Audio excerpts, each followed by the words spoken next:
Bienvenidos a la Noche Infinita. Antes de comenzar, cuéntanos en los comentarios desde dónde nos escuchas y qué temáticas te gustaría que exploremos en el futuro. Leemos cada mensaje con atención y siempre tomamos en cuenta sus sugerencias para los próximos relatos. Sin nada más que decir, comencemos. Yo llevaba más de 15 años trabajando como chofer de autobuses en la ruta México-Toluca, así que ya me sabía de memoria cada curva, cada bache y hasta los puestos de quesadillas que uno encontraba en la carretera. Era un trabajo rutinario, pero estable, y eso era lo que más valoraba. Sin embargo, esa noche algo rompió la rutina para siempre. Había salido de la terminal de observatorio pasadas las 9. El camión iba medio lleno. Estudiantes con audífonos, una señora con bolsas de mandado, dos obreros dormitando en la parte trasera y una pareja joven que no dejaba de discutir en voz baja. El cielo estaba nublado y el aire tenía ese olor húmedo que anuncia una llovizna. A la altura de un puente vehicular, vi por el retrovisor que un Tsuru blanco se emparejaba al costado del autobús. No le di importancia hasta que se me cerró levemente, obligándome a bajar la velocidad. Del coche salió una mano con una linterna que me encandiló por segundos y luego un altavoz retumbó. Autobús número 123, oríllese, operativo de inspección federal. No era raro que la Guardia Nacional hiciera revisiones, aunque casi siempre ocurría en retenes visibles y con varios vehículos oficiales. Sin embargo, estos tipos no traían patrullas ni uniformes claros, solo chalecos reflectantes y gorras negras. Frené junto a un acotamiento iluminado apenas por un poste inclinado. 3 hombres bajaron del Tsuru. El que parecía el líder tenía una carpeta en la mano y una actitud de mando. «Buenas noches, operador», dijo, sin saludar. «Inspección de rutina. Hay reporte de transporte irregular de mercancía y posibles armas. Abra la puerta, por favor». Su tono no pedía permiso, ordenaba. Dudé unos segundos, pero pensé que negarme podría causarme problemas. Abrí la puerta y subieron 2 de ellos, dejando al tercero vigilando afuera. El líder se quedó en la entrada, controlando todo con la mirada. Los pasajeros se miraban entre sí, confundidos. Uno de los obreros murmuró que nunca había visto un operativo sin camionetas oficiales. Yo intenté tranquilizar a todos, pero por dentro sentía un nudo en el estómago. Uno de los hombres empezó a caminar por el pasillo, revisando mochilas y bolsas. No pedía permiso, solo abría. El otro se quedó en la parte trasera, observando con las manos detrás de la espalda. La señora de las bolsas protestó y el tipo le respondió con un «es por su seguridad», que sonaba más a burla que a explicación. Entonces, el que iba adelante me pidió que apagara el motor. Lo hice. «¿Trae usted su tarjeta de circulación y licencia a la mano?», preguntó el líder, extendiendo la mano. Le entregué mis documentos y mientras los revisaba noté que no traía ninguna identificación oficial. Eso no me gustó nada. Uno de los pasajeros, un chavo con chamarra de mezclilla, sacó su celular y empezó a grabar. El hombre del fondo se dio cuenta y se le fue encima, exigiéndole que borrara el video. El chavo se negó. Fue ahí cuando la tensión se rompió. El hombre lo empujó contra el asiento y comenzó a forcejear con él. Los demás pasajeros se levantaron, algunos gritando, otros tratando de calmar las cosas. Yo me puse de pie, pero el líder me bloqueó el paso con el brazo. «Siéntese, operador. No meta las manos», me dijo, con una sonrisa que no tenía nada de amistosa. El forcejeo se volvió más violento hasta que escuché un golpe seco. El teléfono del chavo cayó al suelo y el hombre lo guardó en su chaleco. La señora de las bolsas empezó a gritar que llamaría a la policía. El líder, con una calma escalofriante, le respondió: «Hágalo, señora, pero primero dígales que vengan a levantar los cuerpos». El silencio que siguió fue tan pesado que se podía oír el zumbido del poste eléctrico afuera. Yo sabía que aquello no era un operativo oficial, eran delincuentes, y estábamos atrapados. En ese momento escuché un motor acercándose. Vi por la ventana un autobús de la misma línea que el mío, reduciendo la velocidad. Los tres hombres se miraron rápido y el líder hizo una seña para que bajaran. Sin decir nada, se fueron corriendo hacia el Tsuru y arrancaron a toda velocidad, perdiéndose entre la oscuridad de la carretera. Yo cerré la puerta, encendí el motor y aceleré sin mirar atrás. Nadie habló durante varios minutos. Todos estábamos procesando lo que acababa de pasar. Cuando llegamos a la siguiente caseta, pedí a los pasajeros que me esperaran y fui directo a hablar con los oficiales de seguridad. Les conté todo. Tomaron nota, pero uno de ellos me dijo en voz baja: no es la primera vez que pasa, y le recomiendo que, si vuelve a ver algo así, no se detenga. Esa noche terminé la ruta con las manos sudando en el volante. Desde entonces, cada vez que manejo de noche, no puedo evitar mirar el retrovisor más de lo necesario, esperando no ver de nuevo un Tsuru blanco pegado a mi lado, porque sé que si me vuelve a pasar, no todos tendremos la suerte de llegar vivos a la caseta.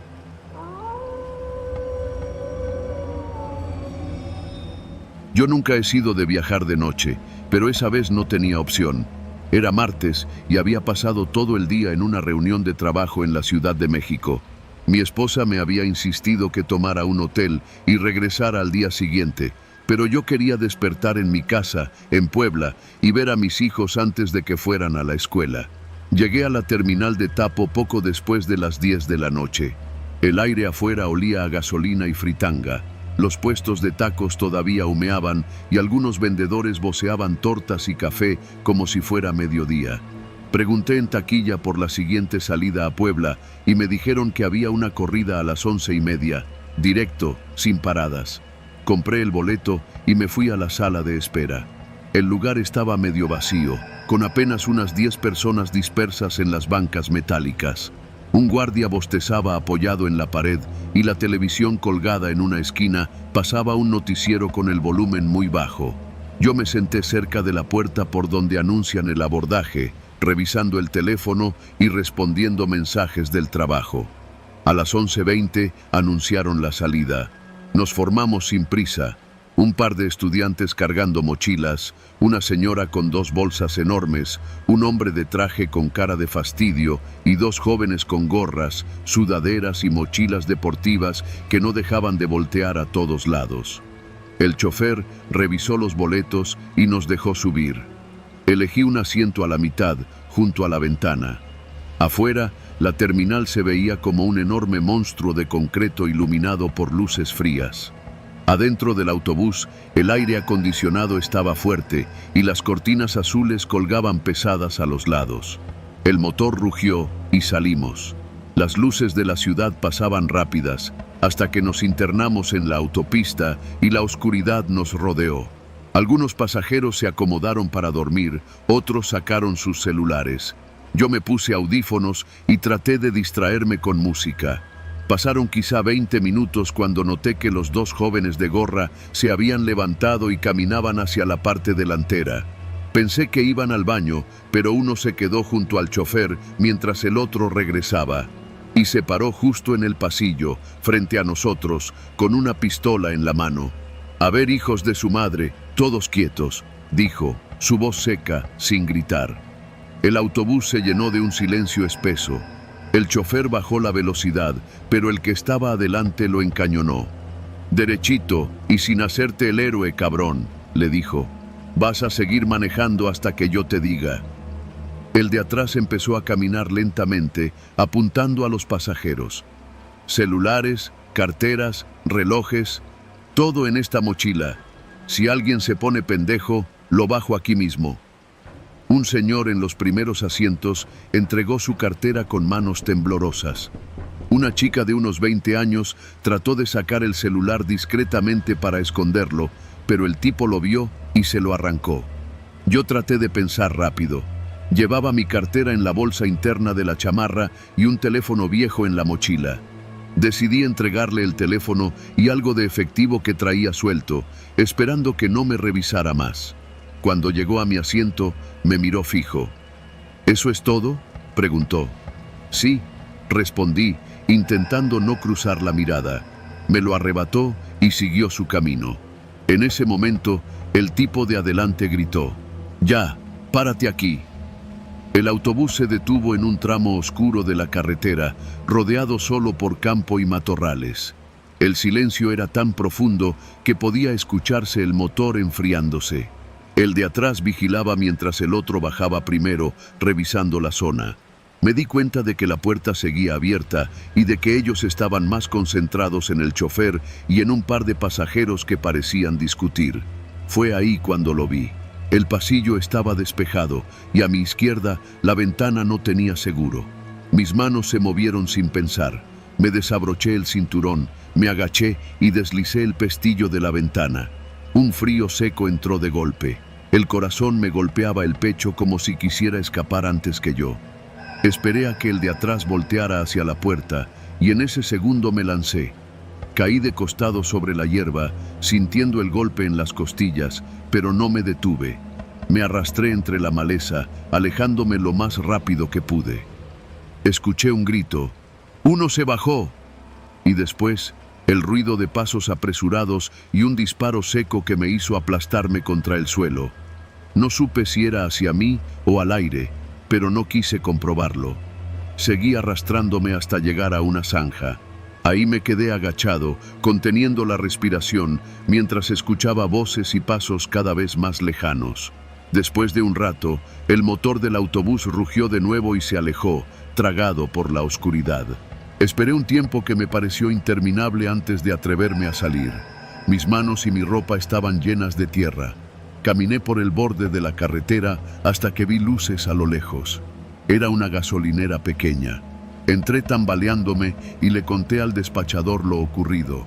Él llamó a la policía y me dio agua mientras yo trataba de asimilar lo que acababa de pasar. Tardaron como media hora en llegar. Me hicieron preguntas, tomaron mis datos y me dijeron que habían recibido más reportes de asaltos en esa ruta. Me ofrecieron llevarme a la comandancia para declarar, pero yo solo quería regresar a casa. Un tráiler que iba a Puebla me dio un aventón. Llegué a mi casa cerca de las 5 de la mañana.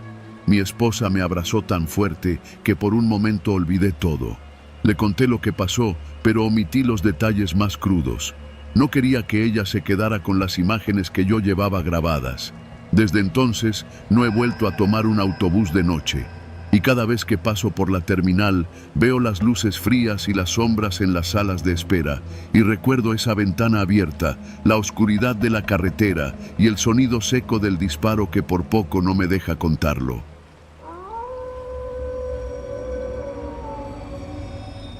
Siempre he pensado que la noche en la Ciudad de México tiene dos rostros. Uno que invita a la calma y otro que te mira desde las sombras con paciencia, esperando el momento exacto para acercarse. Esa noche de viernes, yo iba en el segundo camión de la ruta Tepito Metro Universidad, regresando del trabajo en un call center. Eran cerca de las 9, pero ya estaba oscuro y el frío subía desde el piso del camión como si se filtrara por las suelas. Me senté a la mitad, del lado de la ventana. Llevaba mis audífonos, pero el volumen bajo, por costumbre. Uno aprende que escuchar el entorno es una cuestión de supervivencia.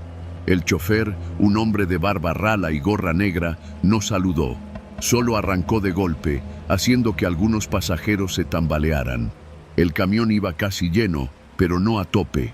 Trabajadores cansados, 2 estudiantes con mochilas, una señora con bolsas del mercado y un tipo flaco con chamarra de mezclilla que parecía dormitar cerca de la puerta trasera. Al llegar al cruce de calzada de Tlalpan y Viaducto, subieron 2 hombres.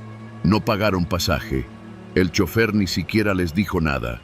Eso me encendió las alarmas, pero no quise mirarlos directamente. El primero, un tipo fornido con sudadera gris, se quedó parado junto al conductor, como vigilando. El segundo, moreno, de ojos pequeños y camisa abierta, caminó hacia atrás, observando a todos como quien hace inventario. «Buenas noches, damas y caballeros», dijo, con una sonrisa que no llegaba a los ojos. «Vamos a cooperar para que esto no pase a mayores».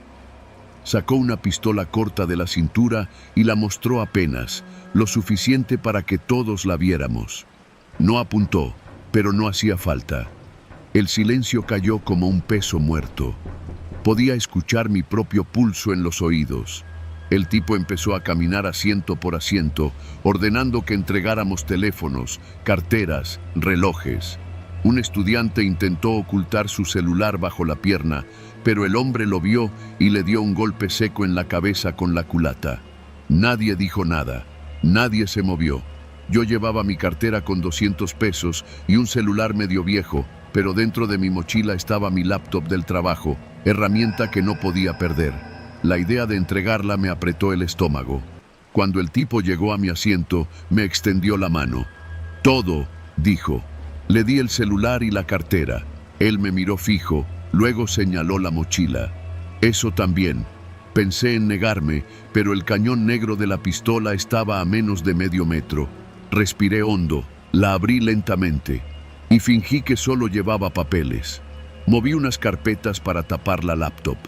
El hombre no se inclinó para revisar, tal vez porque en ese momento la señora del mercado empezó a llorar y a suplicar que le dejara las bolsas, diciendo que era comida para sus hijos. Aproveché esa distracción para cerrar la mochila. El tipo le quitó a la señora un monedero y un par de billetes, luego siguió hacia atrás.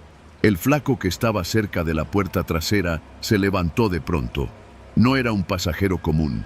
Sacó un cuchillo largo, de esos que parecen comprados en la Merced, y comenzó a recoger las cosas que el otro iba juntando. En menos de 3 minutos ya tenían todo. El fornido en la parte delantera gritó al chofer que no se detuviera hasta que él dijera. El camión pasó de largo varias paradas. Sentía el aire frío colarse por la ventana, pero no me atreví a moverme. Los asaltantes parecían tranquilos, como si hicieran esto todos los días. Cuando por fin el fornido gritó, ¡aquí!, el chofer frenó de golpe en una esquina oscura de Colonia Portales.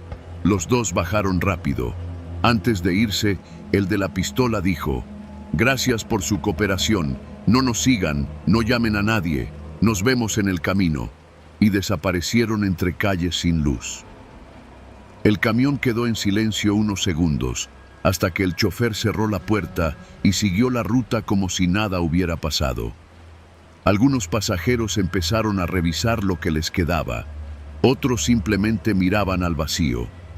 El estudiante del golpe se tocaba la cabeza con cuidado. Nadie hablaba con nadie. Cuando bajé en mi parada, la calle estaba desierta. Caminé rápido, con la mochila colgada al frente y la sensación pegajosa del miedo todavía en la piel. Esa noche no encendí la computadora, pero dormí sabiendo que, aunque había perdido dinero y celular, había salvado lo único que me mantenía el empleo. Desde entonces, cada vez que tomo un camión de noche, me siento cerca del chofer, pero nunca demasiado cerca, porque aprendí que, en esta ciudad, a veces el peligro no sube al camión, ya viene adentro.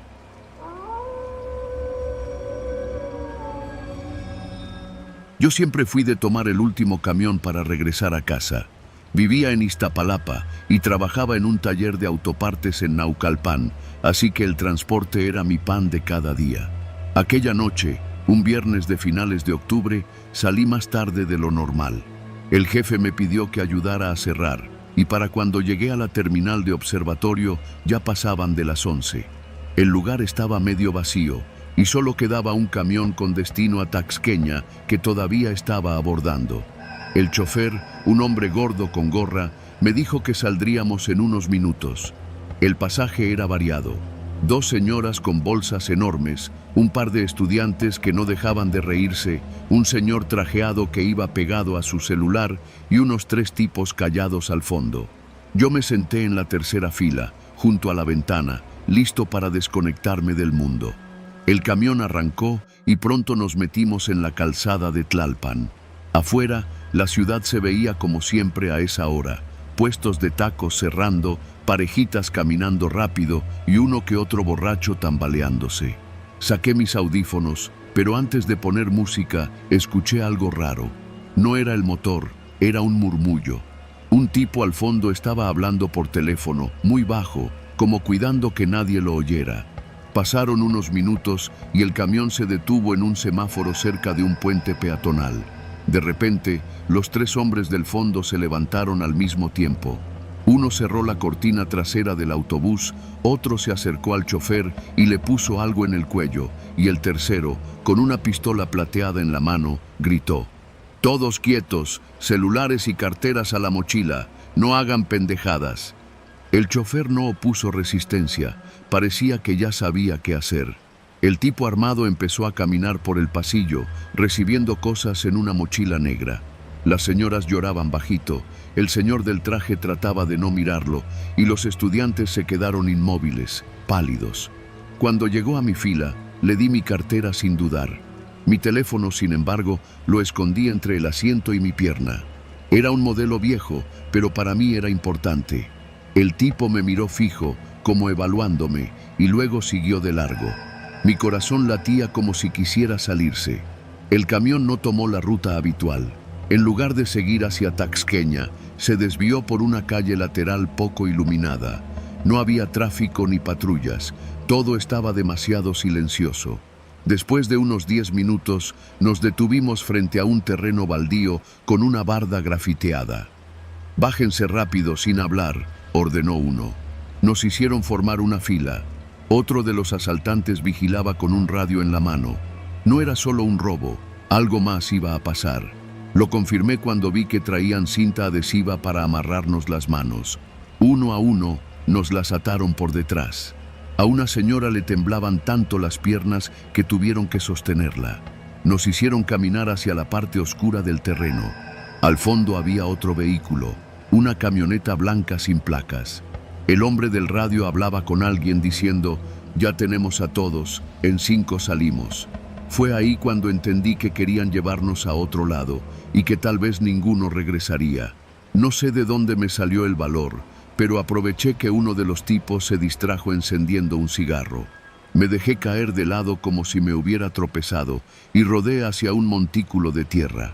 La oscuridad me cubrió y recé porque no me hubieran visto. Desde ahí escuché que uno dijo: «¿Dónde está el cabrón de la chamarra gris?» «Se fue por ahí», contestó otro, «pero no vale la pena, ya vámonos». Mi corazón estaba a punto de estallar.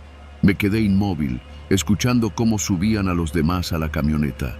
El motor arrancó y en cuestión de segundos solo quedó el sonido lejano de su escape. El silencio volvió, acompañado del frío. Mis manos seguían amarradas. Me arrastré hasta un poste con una reja oxidada y froté la cinta hasta que cedió. Tenía los dedos entumidos, pero logré liberarme. Caminé hacia la calle, buscando cualquier señal de vida.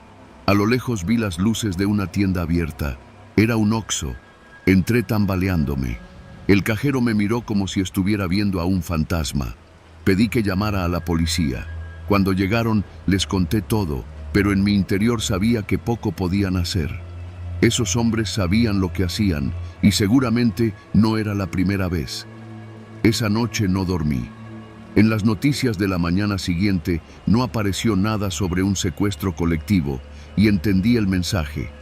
En esta ciudad hay cosas que desaparecen en la oscuridad sin dejar rastro, y uno sobrevive no por ser más fuerte, sino por tener la suerte de estar en el lugar correcto en el momento exacto, aunque ese lugar sea un montón de tierra donde apenas cabes.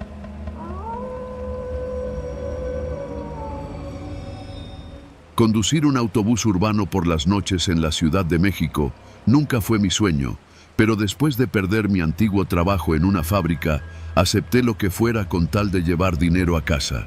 Al principio, pensé que manejar un camión en la ruta nocturna sería tranquilo, menos tráfico, pasajeros más relajados y el silencio de la ciudad dormida. Me equivoqué. Las noches tienen su propio tipo de peligros, y esa vez me tocó conocerlos de cerca. Era un miércoles, casi medianoche.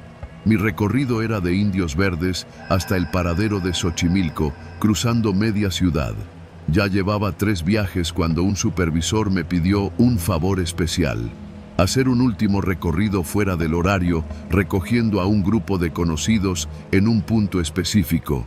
No era raro que nos pidieran cosas así, sobre todo si había dinero de por medio, pero la forma en que lo dijo, como si quisiera que no preguntara nada, me dejó intranquilo. «Solo llega a la esquina de Canal de Chalco con Periférico», me dijo, dándome un sobre doblado. No abras esto hasta que termines el viaje. Acepté, en parte por el pago extra, en parte porque sabía que en este trabajo decir no a ciertas personas podía ser peor que aceptar. Llegué al punto indicado. Era una calle oscura, sin comercios abiertos y con un par de farolas parpadeando. No había pasajeros comunes, solo 4 hombres esperándome. Subieron rápido, sin saludar. Llevaban gorras, chamarras gruesas y una mochila cada uno. No olían a alcohol ni parecían vagabundos. Más bien se movían como si tuvieran prisa y quisieran pasar desapercibidos. Uno de ellos se sentó justo detrás de mí, tan cerca que podía escuchar su respiración. «No vamos a pagar pasaje, ¿queda claro?», me dijo con voz baja y firme. Asentí, sin mirarlo. Encendí el motor y salimos. No dieron instrucciones al principio, solo se quedaron callados, pero después de unos minutos, el que estaba atrás empezó a indicarme desvíos. «En la siguiente, a la derecha, ahora recto, aquí no frenes». La ruta que me hacían tomar evitaba avenidas principales y pasaba por calles estrechas y mal iluminadas. En cada esquina, alguno de ellos miraba por la ventana, como si esperara ver a alguien siguiéndonos. Yo intentaba concentrarme en manejar, pero no podía ignorar la sensación de que estaba metido en algo que no me correspondía. En un momento, uno de ellos abrió su mochila para sacar una botella de agua y vi, por el rabillo del ojo, el brillo metálico de un arma. No me dijo nada, pero notó que lo había visto. Cerró la mochila despacio y me sonrió de una forma que me puso la piel tensa. A mitad del trayecto, me hicieron detenerme frente a una bodega abandonada. 3 se bajaron y uno se quedó conmigo en el autobús. Pasaron unos 5 minutos de silencio absoluto hasta que escuchamos un golpe seco y luego pasos apresurados. Los 3 regresaron cargando algo envuelto en una manta oscura. Lo subieron al fondo sin decir palabra. El olor metálico y pesado que llenó el aire me hizo entender demasiado. No quise mirar, pero la imagen se me formó sola en la cabeza. Eso no era un bulto cualquiera. Uno de ellos me dijo: «Ahora directo al oriente. No te salgas de la calle que te voy diciendo. Y si te detiene una patrulla, tú no sabes nada». Mi corazón latía tan fuerte que me costaba respirar. Por las ventanas veía pasar las calles vacías, cerradas con cortinas metálicas, perros callejeros husmeando bolsas de basura y algún que otro borracho tambaleando en la banqueta. Todo parecía más oscuro de lo normal. Cuando nos acercamos a la salida hacia la carretera México-Puebla, vi a lo lejos un retén de la policía. Quise avisarles, pero antes de decir nada, el que iba detrás sacó la pistola y me la puso contra las costillas. «Tú solo maneja». Al llegar al retén, un oficial se acercó con su linterna. Yo traté de mantener la cara neutra, aunque el sudor me empapaba la espalda. El policía iluminó mi rostro y luego el interior del camión. Uno de los tipos le hizo una seña con la cabeza y el oficial apenas asintió, apartándose para dejarnos pasar. Ahí entendí que esto estaba más podrido de lo que imaginaba. Seguimos avanzando hasta entrar en una zona industrial casi vacía. Me indicaron que me detuviera junto a un terreno cercado. 2 hombres que ya nos esperaban abrieron la reja. Los tipos bajaron rápido, cargando el bulto. El que me había hablado todo el tiempo se agachó y me dijo: «Ya no nos viste nunca. Si cuentas algo, vamos por ti». Se fueron. El terreno quedó otra vez en silencio. Me quedé sentado al volante, con las manos temblando, hasta que uno de los hombres que los recibieron regresó y me dejó otro sobre. «Es por tu tiempo», me dijo. Manejé de regreso con el estómago revuelto. No me importaba el dinero, solo quería llegar a casa. Cuando al fin estacioné el autobús en el depósito, abrí el sobre que me había dado el supervisor. Dentro había billetes, pero también una tarjeta con un número y un mensaje: «Si necesitas otro viaje, llama». Esa noche no dormí. No podía quitarme de la cabeza la imagen del bulto envuelto, el olor, las miradas, la pistola en mis costillas. Sabía que, si aceptaba otra vez, no habría vuelta atrás. A la mañana siguiente, renuncié sin dar explicaciones. Cambié de número y evité pasar por las zonas donde solía trabajar. El dinero lo escondí, incapaz de gastarlo. Y cada vez que veo un autobús nocturno pasar por las calles de la ciudad, me pregunto si el conductor también estará haciendo un viaje como aquel, y si sabrá que no siempre todos los pasajeros quieren llegar a casa.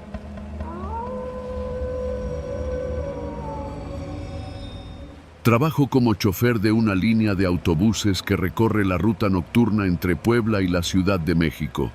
No es un trayecto particularmente largo, pero de noche se siente eterno. Los pasajeros suelen ser estudiantes, trabajadores que regresan tarde o gente que visita a la familia los fines de semana.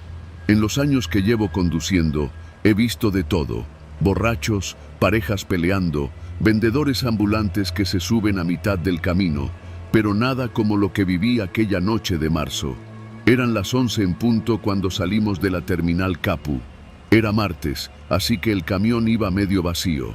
Apenas una docena de personas, una señora mayor con su bolsa del mercado, 2 estudiantes con mochilas enormes, un par de hombres con overoles de trabajo y un tipo que se sentó justo en la parte trasera, junto a la ventana. Lo noté desde el momento en que subió. No saludó, no miró a nadie y llevaba una gorra negra que le cubría casi todo el rostro. No era raro que alguien quisiera dormir durante el trayecto, pero había algo en su forma de caminar, lenta y medida, que me hizo fijarme más de lo normal. Arrancamos. Afuera, la carretera estaba oscura salvo por los reflectores que iban y venían. El motor hacía su ronroneo habitual y por un rato todo fue tranquilo. A la media hora hicimos la primera parada en San Martín Texmelucan. Bajaron 3 pasajeros y subieron otros 2. El hombre de la gorra no se movió ni un centímetro. La siguiente parada sería en la caseta de San Marcos. Siempre que llegamos ahí, la gente que va a la zona norte de la ciudad se prepara para bajar. Esa noche, la mayoría de los que quedaban se levantaron, excepto él. Pensé que se quedaría hasta la última parada, lo cual era común, así que no le di importancia. Pero cuando llegamos a la terminal Tapo, ya casi a la medianoche, todos bajaron, menos él. Me quedé sentado al volante, esperando que reaccionara. Pasaron 2 minutos, luego 5. Finalmente, me levanté y caminé hasta su asiento. «Señor, hemos llegado», dije con voz firme, pero no agresiva. No respondió. Tenía la mirada fija en el respaldo del asiento de enfrente, como si estuviera viendo a través de él.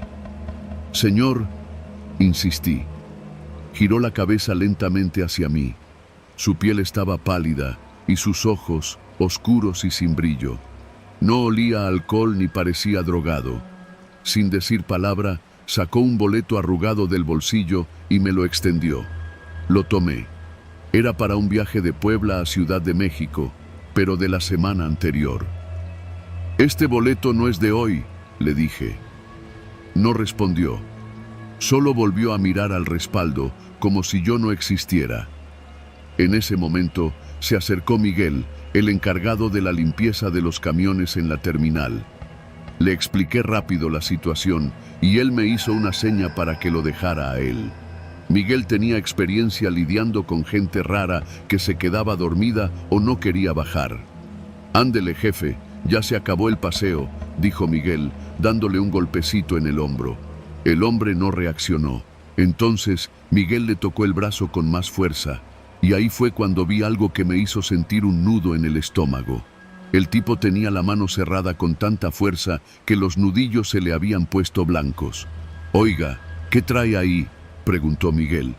Muy despacio, como si estuviera en cámara lenta, el hombre abrió la mano. Adentro tenía una llave oxidada, de esas antiguas que parecen de candado grande.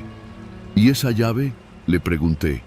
«Es para volver», dijo por fin, con una voz baja y rasposa que me heló la sangre. Antes de que pudiéramos decir algo más, se levantó. Caminó por el pasillo sin mirar a nadie y bajó del camión. Afuera, en el andén, no se detuvo. Pasó de largo hacia la calle, perdiéndose en la oscuridad más allá de las luces de la terminal. Miguel y yo nos quedamos en silencio. Yo todavía tenía el boleto viejo en la mano. «¿Lo conoces?», me preguntó Miguel. Negué con la cabeza. Esa noche, cuando regresé a Puebla en el último viaje, el supervisor me estaba esperando. Me llamó aparte y me mostró una foto impresa. Era el mismo hombre de la gorra. Este sujeto aparece en las cámaras de la terminal desde hace meses, me dijo. Sube a los camiones, llega aquí y nunca regresa en los nuestros. Nadie sabe dónde se queda. Varias veces lo han visto caminar hacia la carretera y siempre lleva esa maldita llave. Desde entonces, cada vez que llego a la última parada, reviso 2 veces que todos bajen. Y si alguna vez vuelve a subir a mi autobús, no pienso dejar que llegue al final del viaje sin saber quién demonios es.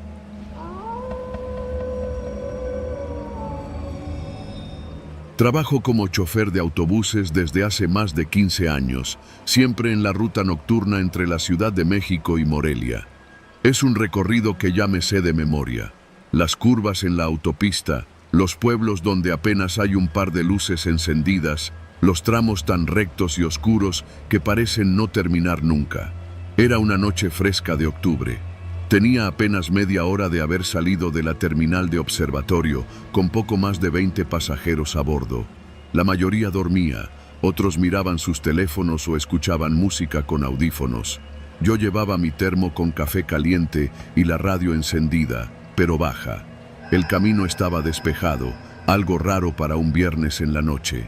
Pasando el kilómetro 40, en un tramo solitario de la autopista, vi a lo lejos un retén improvisado.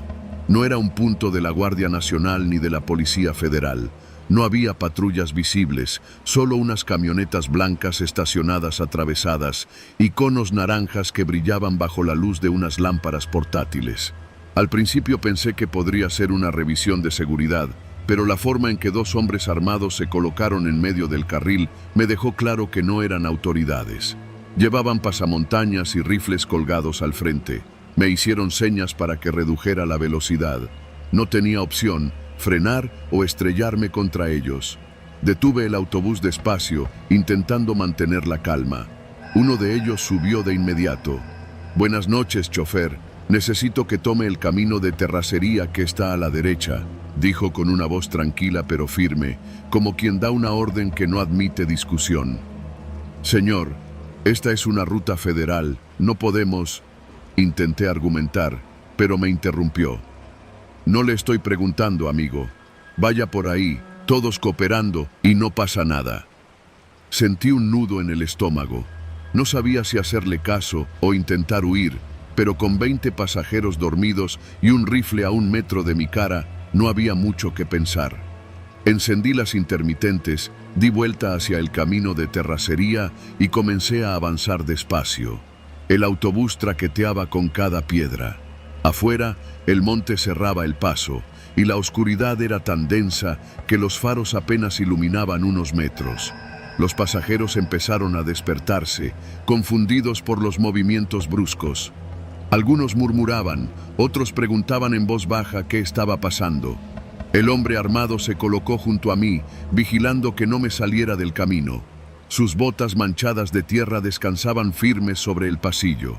Detrás de él, otro sujeto revisaba a los pasajeros con una linterna y una lista en la mano. «Tranquilos, nomás necesitamos hablar con unas personas», dijo, como si eso calmara a alguien. Avanzamos durante unos 10 minutos por esa vereda hasta que llegamos a un claro. Allí había otras 3 camionetas y al menos 6 hombres más, todos armados. Me indicaron que apagara el motor. «Baja solo con tu celular y tus llaves», ordenó el primero.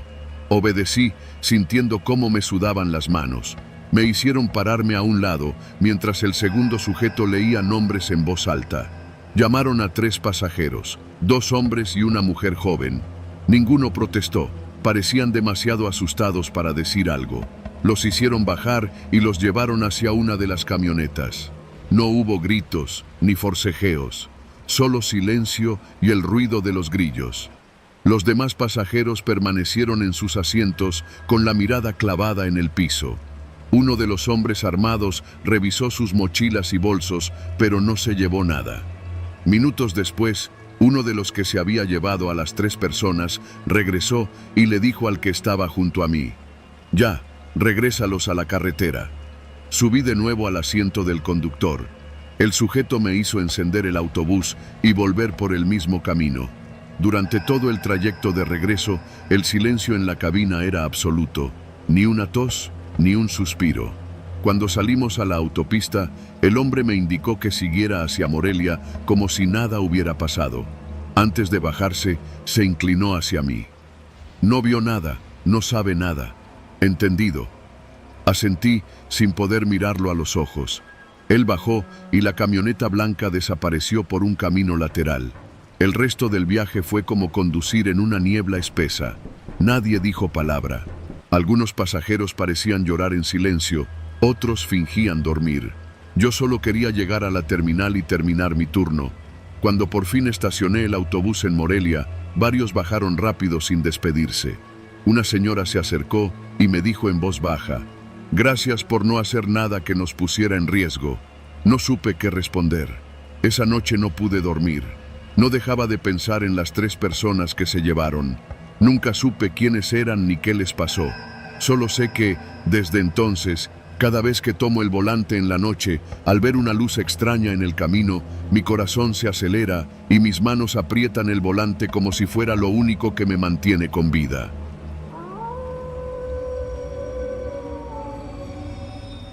Nunca olvidaré aquella madrugada en que pensé que iba a morir, encerrado en un autobús que corría sin rumbo fijo por la autopista México-Puebla.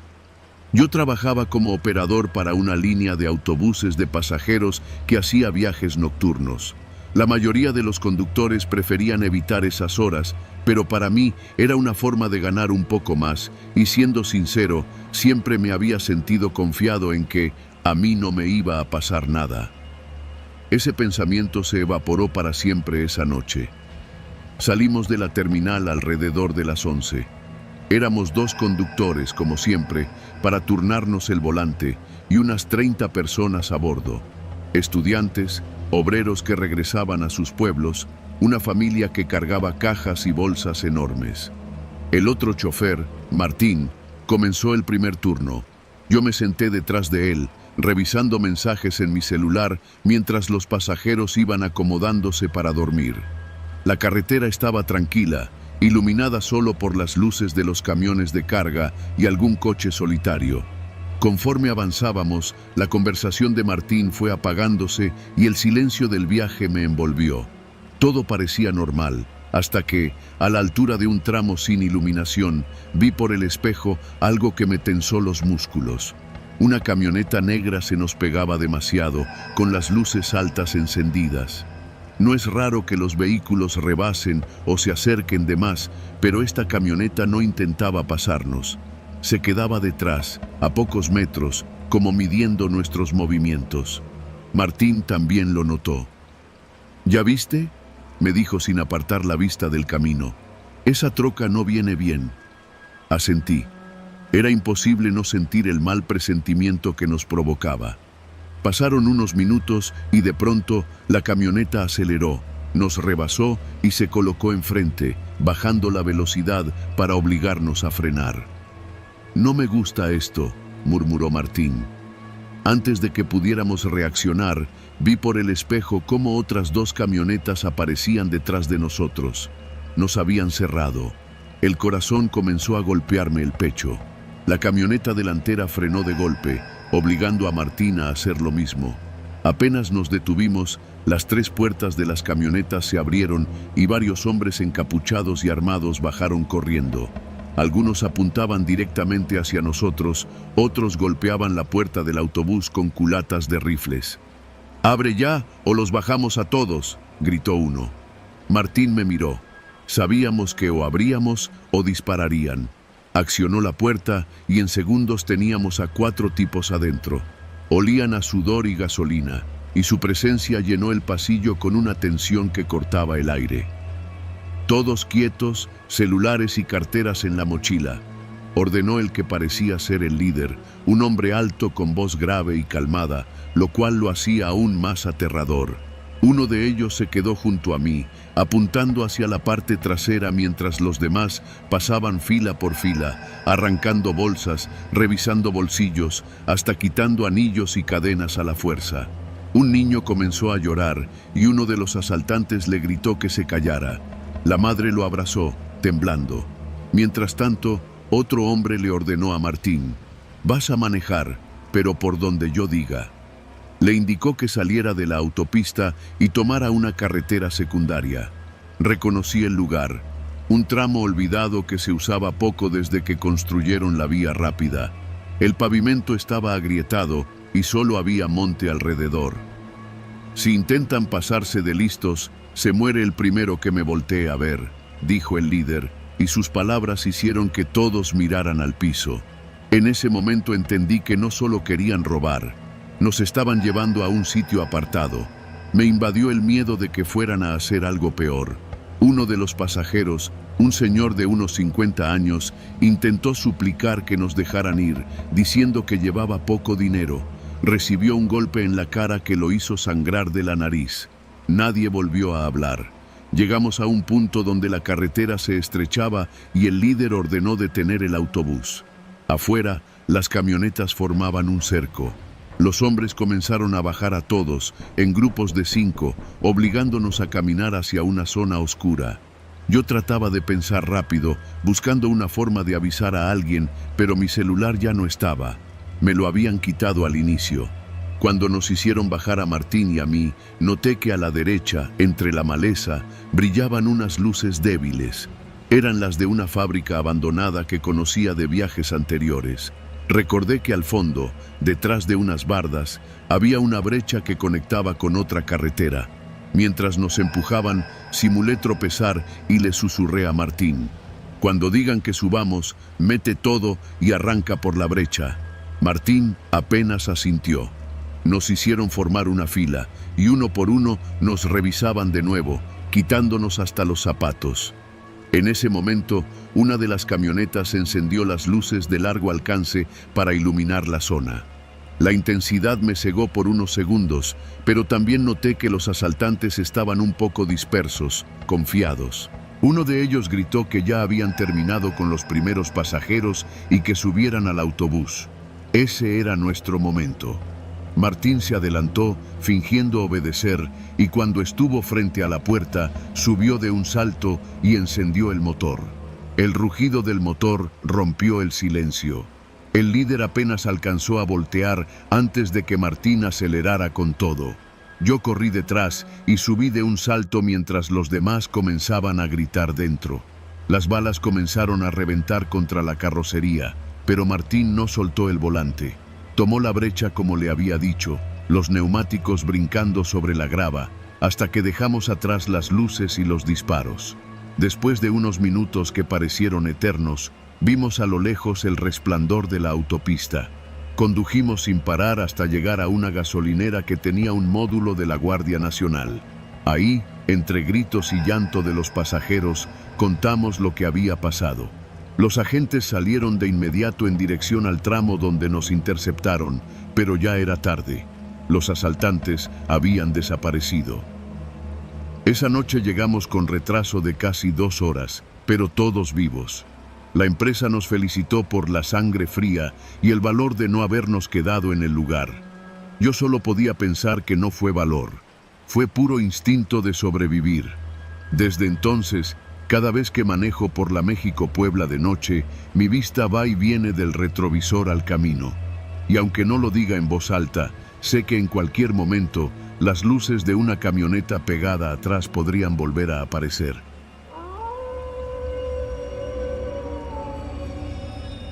No era la primera vez que viajaba en autobús de la Ciudad de México a Oaxaca, pero sí la primera en la que me tocaba un retraso tan extraño.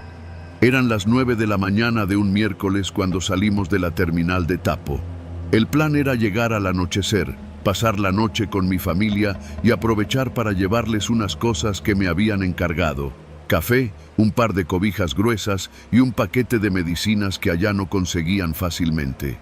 El autobús iba casi lleno. En la fila de adelante, un señor mayor con sombrero dormitaba desde que arrancamos. Atrás de mí, una pareja discutía en voz baja, y en el asiento junto a la ventana viajaba una muchacha que no dejaba de revisar su celular, nerviosa, como si estuviera esperando un mensaje importante. El camino fue tranquilo hasta después de Puebla. Yo iba distraído mirando por la ventana, con ese paisaje que se va llenando de cerros y pueblos, cuando noté que el conductor bajó la velocidad más de lo normal. No me pareció raro al principio, pensé que sería un tope o algún retén de rutina, pero pasaron varios minutos y apenas avanzábamos. Fue ahí cuando se escucharon las primeras voces afuera. Desde mi asiento no podía ver bien, así que me incliné un poco.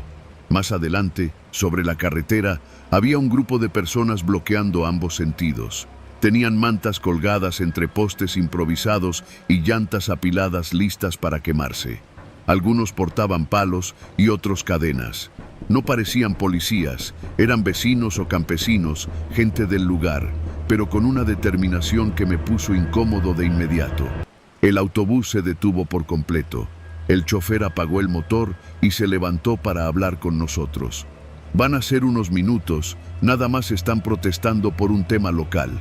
Su voz intentaba sonar tranquila, pero se le notaba tensa. Nadie preguntó mucho, algunos aprovecharon para estirarse o sacar algo de comer. Yo no. Me quedé mirando a la gente afuera. Había algo raro, no parecían dispersarse ni negociar. Al contrario, se movían entre los vehículos como si revisaran uno por uno. Pasó media hora, luego 1 hora.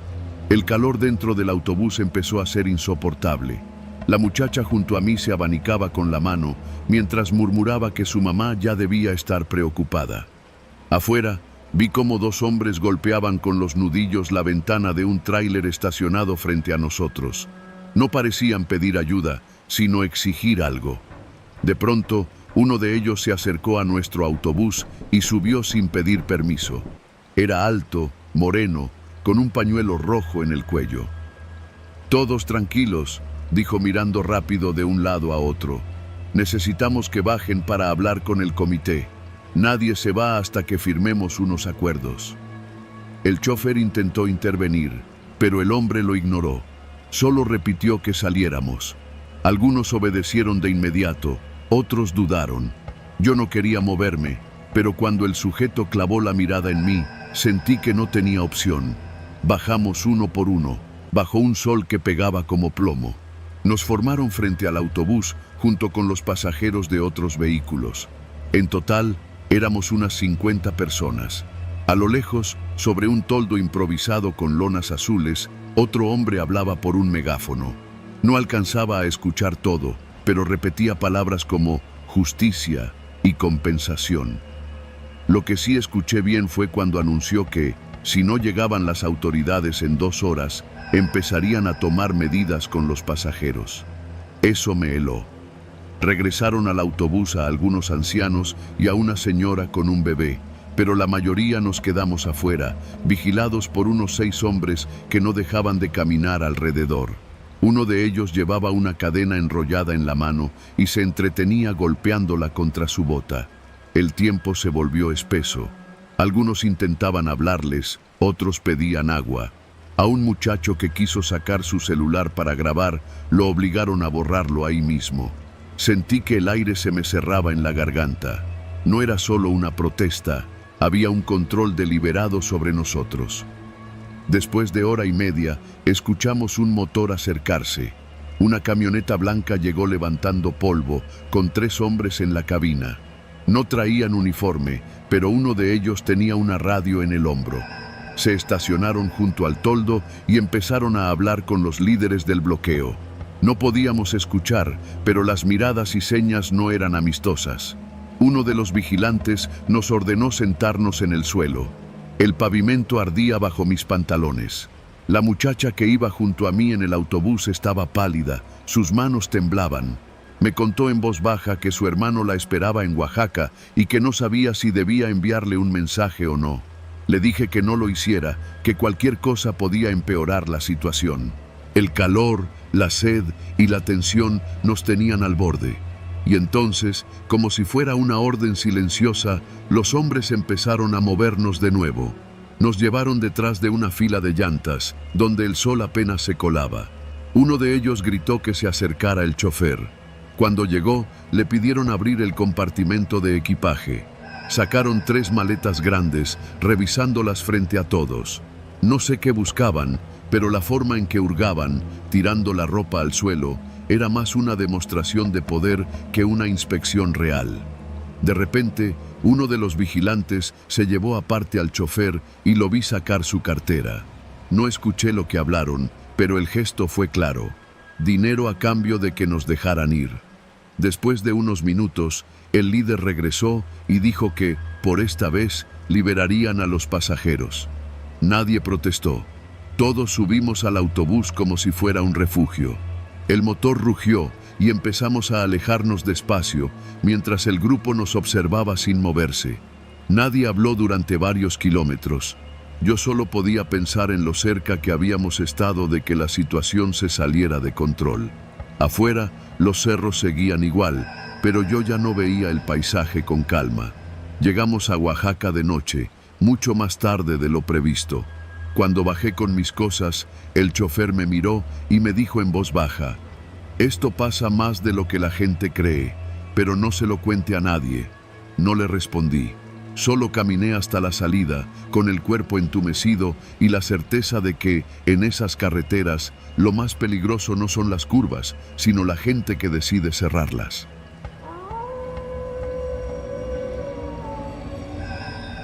No me gustaba tomar el último autobús, pero esa noche no tenía alternativa. Había salido tarde del trabajo y la única forma de llegar a casa sin gastar en taxi era subirme a la corrida de las 11:30 que salía de la terminal de autobuses del norte hacia mi barrio, en la periferia de la Ciudad de México. La sala de espera estaba casi vacía. Apenas un par de señoras con bolsas de mandado, un tipo que parecía dormitar abrazando una mochila y una pareja joven que discutía en voz baja. El ambiente se sentía pesado. El eco de las llantas de un carrito de limpieza resonaba en el pasillo y más allá, las taquillas empezaban a bajar sus cortinas metálicas. Me acerqué al andén asignado y vi el autobús ya encendido, con las luces interiores apagadas, salvo por un par de focos al frente. El chofer, un hombre de rostro serio y piel curtida, me miró apenas cuando le mostré mi boleto. No dijo nada, solo asintió y siguió revisando algo en su celular. Me fui directo a la parte media del camión y me senté junto a la ventana. Poco a poco fueron subiendo los demás. Éramos en total unas 8 personas. Salimos con puntualidad. Afuera, la ciudad estaba en ese estado intermedio entre el bullicio y el silencio. Calles casi vacías, puestos ambulantes cerrados y uno que otro coche pasando rápido. Durante los primeros minutos, todos guardábamos silencio. El motor zumbaba y el traqueteo del camión se mezclaba con el ruido lejano de la ciudad. Después de unos 20 minutos, el panorama cambió. El autobús se internó en una zona industrial abandonada, una ruta conocida por ser más corta, pero también más peligrosa. La iluminación pública era escasa y las sombras de las bodegas parecían cerrarse sobre nosotros. Miré al resto de los pasajeros. La pareja joven ahora estaba callada, la mujer de las bolsas miraba por la ventana con gesto tenso y el hombre de la mochila seguía inclinado hacia adelante, aunque ya no parecía dormido. Fue ahí cuando lo noté. El chofer redujo la velocidad mucho más de lo necesario. La avenida estaba vacía, sin tráfico ni topes que justificaran ir tan despacio. Lo vi mirar el retrovisor una y otra vez, no como quien revisa el tráfico, sino como quien vigila algo dentro del autobús. De pronto, el camión se detuvo. No había parada marcada ahí, solo un baldío a la derecha y un callejón oscuro a la izquierda. El chofer se puso de pie y sin decir palabra salió por la puerta delantera, dejando el motor encendido. Los murmullos comenzaron entre nosotros. Uno de los pasajeros, un hombre robusto de chamarra negra, se levantó para asomarse por la ventana del lado del chofer. Se fue hacia el callejón, dijo con el ceño fruncido. Pasaron 2 minutos, 3, 5. Nadie quería moverse. El silencio en el interior se volvió sofocante. Finalmente, el hombre de la mochila se levantó y caminó hacia la puerta delantera.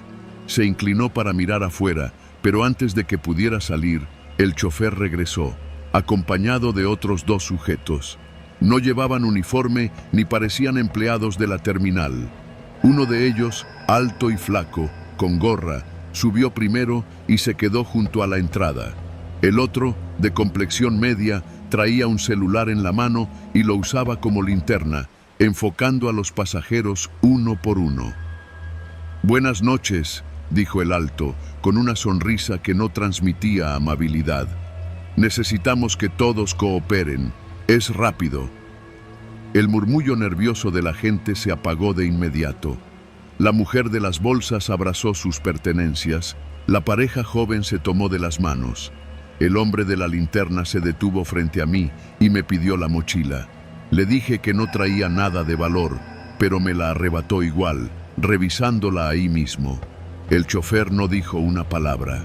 Se quedó sentado en su lugar, mirando al frente. Empezaron a despojarnos de carteras, relojes y celulares. Todo con calma, como si lo hubieran ensayado 1000 veces. Lo extraño fue que no parecía un asalto improvisado. Sabían exactamente cuántos éramos y dónde estaba cada uno sentado. El tipo de la gorra incluso se dirigió a un pasajero por su nombre, pidiéndole que le entregara lo que guardaba en la bolsa interior de la chamarra. Aquello no era casualidad. Cuando llegaron a la mujer de las bolsas, ella intentó resistirse. El tipo de la linterna la tomó del brazo con fuerza y ella gritó. Ese grito rompió la calma que habían impuesto. La pareja joven se levantó, el hombre robusto de chamarra negra se abalanzó contra el tipo alto y yo me encontré empujando al de la linterna hacia atrás sin pensarlo demasiado. El camión se volvió un caos. El chofer gritó algo que no entendí y arrancó de golpe, haciendo que todos perdiéramos el equilibrio. Uno de los asaltantes cayó al suelo y el otro perdió su gorra.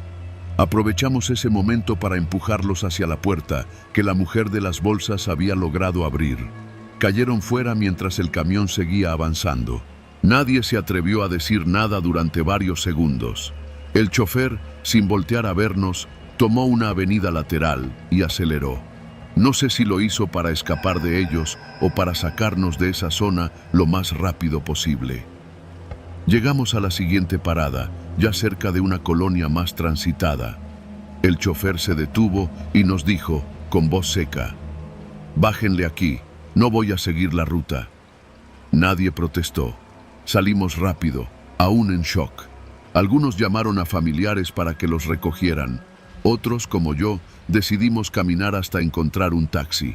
Mientras me alejaba, vi cómo el camión se perdía en la oscuridad, sin pasajeros y con el chofer mirando de reojo por el espejo lateral. Esa fue la última vez que tomé el último autobús.